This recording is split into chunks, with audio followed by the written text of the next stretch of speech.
méthode des 5 S a été proposée par Takashi Osada en 1991.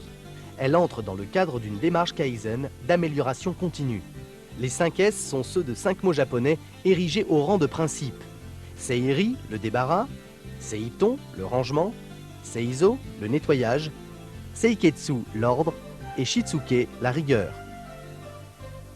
L'objectif des 5 S est d'amener chaque salarié à s'approprier son poste de travail à travers un entretien rigoureux et un rangement optimal. En effet, avant d'engager une démarche de qualité totale, il paraît nécessaire de commencer par impliquer chaque salarié en le conduisant tout d'abord à clarifier son environnement immédiat. Selon Osada, les 5 S sont le premier indicateur de la bonne santé d'une entreprise. Il va même plus loin en affirmant que si une entreprise ne fonctionne pas, c'est souvent faute d'avoir appliqué les 5 S. Si cela ne paraît pas forcément évident, il n'y a qu'à imaginer les répercussions importantes que peuvent avoir sur une production une accumulation de petits désordres, saletés, rebuts sur les bureaux ou dans les entrepôts. Notons que la méthode des 5 S s'applique aussi bien au bureau qu'au poste de travail technique. Voyons ensemble les 5 étapes de l'outil 5 S. Première étape, le débarras. C'est une phase d'identification ayant pour but de distinguer le nécessaire de l'inutile et ainsi se débarrasser de tout ce dont on n'a pas besoin, papiers inutiles, cartons, rebuts qui encombrent les lieux. D'où l'importance de hiérarchiser les éléments de travail. Pour cela, on collera des papiers de couleurs différentes pour signifier l'utilité de chaque objet sur le poste de travail. La deuxième étape est celle du rangement. Le principe de base est que chaque chose possède une place précise. Les objets utiles doivent se trouver à portée de main. Les autres doivent être éliminés ou rangés à distance. Il faut également chercher des solutions pour que tout le monde puisse trouver et ranger facilement les objets sur n'importe quel poste. Pour que chaque chose soit à un endroit précis, on peut déterminer un agencement fonctionnel comme suit. Les objets non utilisés sont jetés. Les objets non utilisés mais que l'on doit conserver sont mis en réserve. Les objets rarement utilisés sont rangés à l'écart.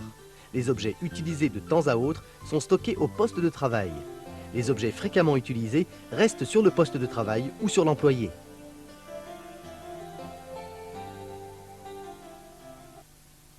La troisième étape est le nettoyage.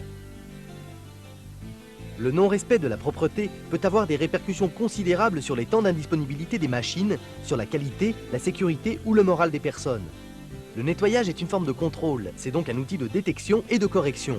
Il permet également de développer un véritable état d'esprit en marquant le respect de chacun pour son environnement de travail. La quatrième étape est l'ordre. C'est ce qui est obtenu lorsqu'on a pris l'habitude de se débarrasser des objets inutiles, de ranger et de nettoyer. Il faut des aménagements créatifs et concrets et des rappels visuels pour que chacun comprenne le pourquoi et le comment de l'ordre. Le management visuel devient une méthode très utile en l'occurrence.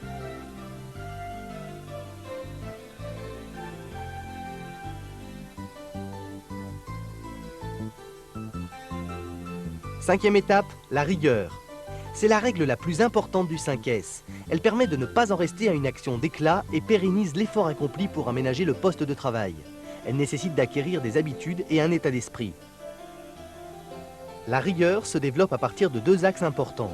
Un contrôle continu à travers des vérifications fiables et une communication dynamique. Des campagnes pour le respect des règles doivent être organisées pour maintenir un haut niveau de rigueur.